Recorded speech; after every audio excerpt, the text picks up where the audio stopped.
죽음에서 살려주신 절대신 하나님. 저자 정명석.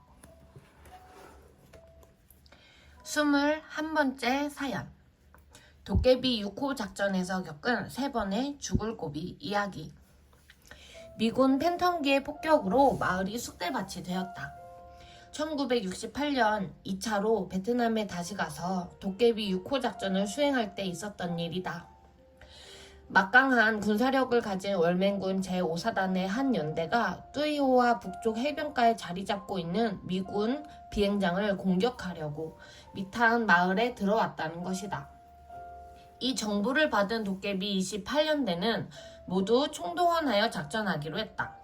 우리 3중대는 미탄 마을 동쪽으로 흐르는 송바 강가 논바닥을 기어서 작전 지역에 들어갔다.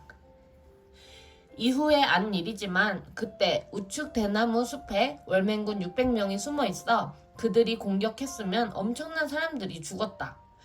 그 사실을 모르고 우리 중대는 대나무 숲 30m의 앞의 길을 지나서 작전 지역에 도착했다. 차이산 쪽을 중심하여 북쪽으로 배치된 우리는 개인호를 깊이 파고 그 안에 들어가 미군 팬텀기 폭격을 기다렸다. 오후 3시가 넘었을 때 하늘이 찢어지는 소리가 나면서 팬텀기가 날아오더니 대나무 숲이 덮인 미탄 마을로 급강하여 폭탄을 포붓고는 다시 하늘로 치솟아 날아갔다. 이런 폭격을 반복해서 감행하니 폭탄이 한없이 떨어져 마을은 완전히 불바다가 되었고 40분쯤 지나자 모든 건물이 불에 타서 없어졌다. 미탄 마을은 화산 폭발과 지진이 일어난 것처럼 뒤집어져 순식간에 쑥대밭이 되고 말았다. 민간인들은 죽음을 피하기 위해 토구를 깊이 파놓고 들어가 있었는데 그들까지도 많이 죽었다.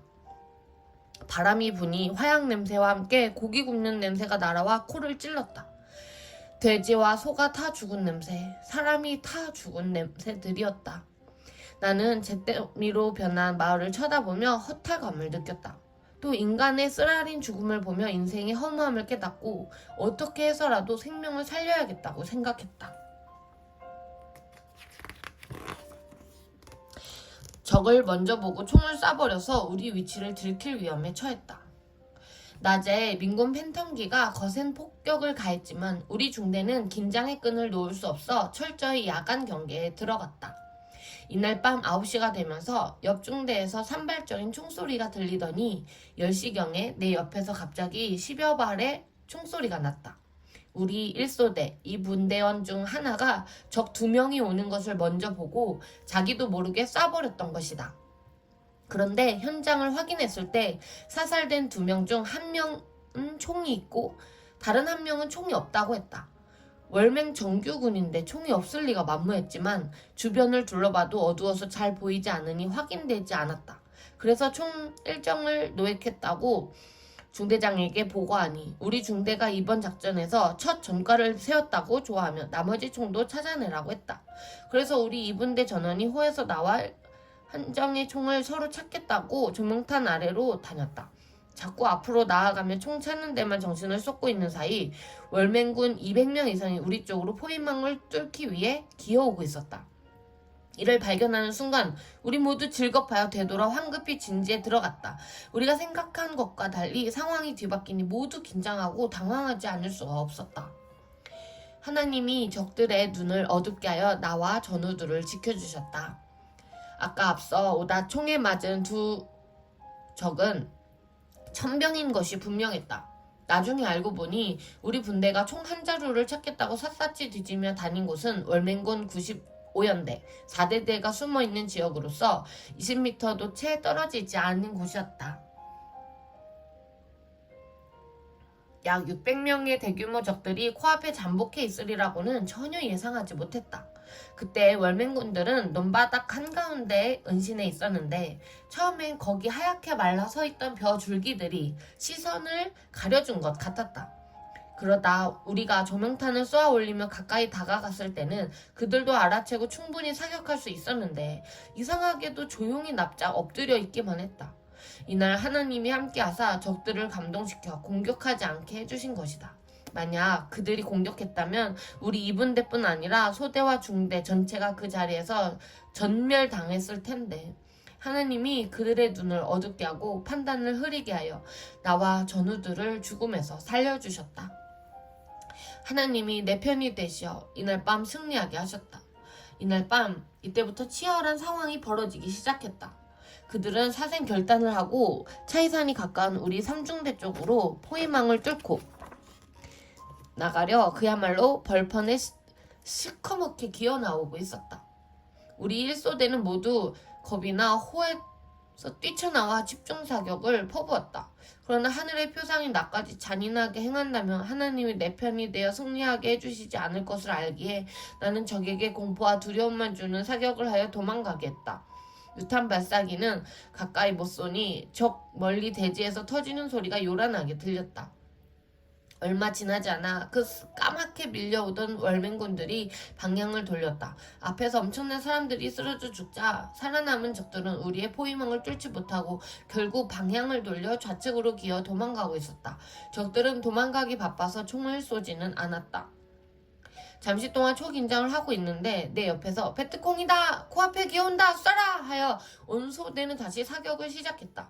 바로 내 앞쪽 20m 떨어진 곳에는 논에 물을 대려고 파놓은 수로가 있었는데 그 수로를 이용하여 수를 셀 수 없는 적들이 기어가고 있었다.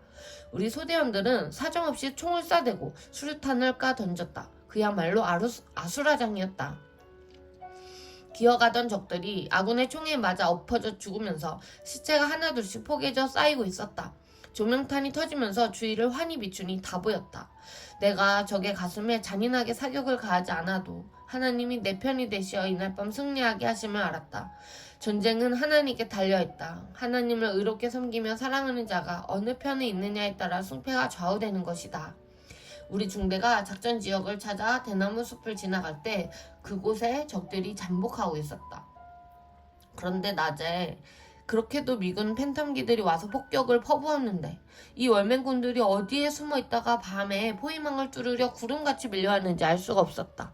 우리는 마을이 불바다가 될 때 적들이 전멸, 소탕됐다고 생각했지만 그것이 아니었다.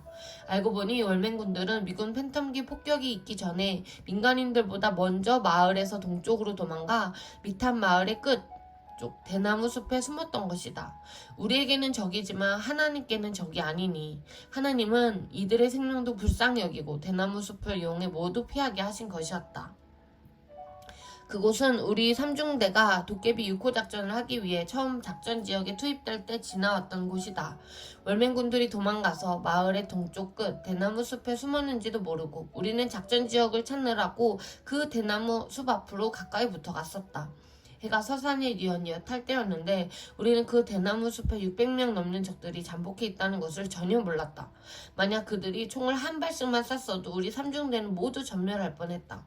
거리가 멀지 않았기에 그들이 보고 공격했으면 우리는 벌판에 있는 곳으로 피할 데도 없이 일순간에 당하여 시체 무더기가 될 뻔한 날이었다. 여기서도 또 한 번 죽을 고비에서 살았다. 하나님이 우리 아군을 지키사 능력으로 함께 하시어 그들로 하여금 치지 않게 하셨다. 그날은 하나님께서 적도 돕고 우리도 도와서 살려주신 날이었다. 그 적들은 대나무 숲에 숨어 있다가 미국 폭격이 완전히 끝난 후에 밤에 다시 마을로 들어왔다. 이때 우리가 배치하여 그 일대를 포위하니 날이 새기 전에 그 포위망을 뚫으려 차이산으로 기어 나오다가 우리와 교전을 하게 되었고 그 가운데 적들은 많이 죽었다. 결국 우리 중대는 도깨비 6호 작전에서 어마어마한 대전과를 세웠다. 밤새도록 작전한 후 날이 새어 나와보니 눈앞에 수를 셀 수 없는 시체들이 늘비했다. 우리가 이날 밤에 멸한 월맹군 제5사단은 약 6개월 전에 우리 한국군 백마 9사단 사령부와 29연대를 닌호아 지역에서 이같이 잔인하게 멸했던 부대였다. 그때는 내가 한국에 귀국해 있을 때였다. 우리 삼중대도 그때 작전 지원을 나갔다가 많은 전우들을 잃고 돌아와 온 중대가 초상집같이 슬퍼했다고 했다. 그래서 중대장은 원수를 갚겠다는 듯이 소리를 지르며 이번 작전을 지휘한 것이었다. 한 사람도 부상 입은 사람 없이 작전에 성공을 하여 중대장뿐 아니라 모두가 감격해하며 온 부대가 축제 분위기가 되었다.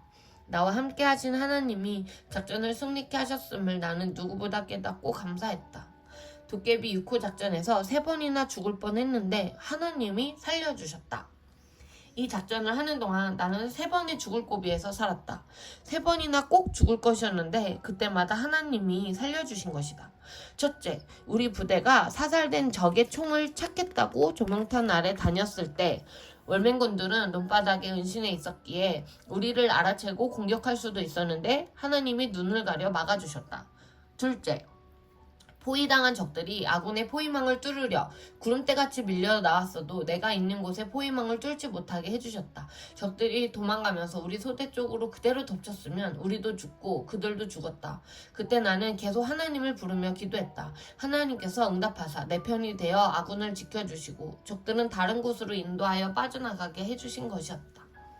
셋째, 우리 중대가 작전 지역을 찾아 대나무 숲을 지나올 때 거기에 월맹군 대병력이 잠복해 있었는데도 우리 중대를 공격하지 못하게 지켜주셨다. 이날 하나님은 우리의 마음도 감동시켜 움직이게 하고 적들의 마음도 감동시켜 움직이게 하여 서로 죽지 않게 생명을 보호하고 살리는 데 최고의 능력을 부리셨던 것이다. 아군뿐 아니라 적들도 다 하나님의 생명들이니 그때마다 지켜주신 것을 깨닫게 되었다. 그래서 나도 적을 죽이지 않고 한 명이라도 살리려는 사랑의 전쟁을 한 것이다. 나는 목숨을 걸고 적들을 포로로 잡아 살리기도 하고 총을 쏘지 않고 살려서 돌려보내기도 했다. 이렇게 행하면서 하나님께 생명을 구해달라고 기도했다. 나도 다른 사람들처럼 총으로 사람을 죽여가면서 기도를 한다면 하나님이 들어주시겠냐라고 스스로 생각하며 사람을 살려주면서 하나님께 기도한 것이다. 전쟁에서 우리도 살려주고 적도 살려달라고, 전쟁이 어서 끝나게 해달라고 현실을 보면서 뜨거운 눈물을 흘리며 하나님께 구했다. 하나님은 나의 간구를 들으시고 적군이나 아군이나 모든 생명들을 도와주시는 것을 나는 역력히 보았다. 현실을 부인할 수 없는 역사였다. 이 글을 쓸 때도 하나님은 말씀하시길 생명을 죽이고 살리는 데는 나 여호와가 참여하지 않은 날이 없다 하셨다. 하나님과 함께하여 적의 생명을 죽이지 않고 나도 죽지 않는 전쟁, 그 전쟁의 승리는 위대한 승리이다.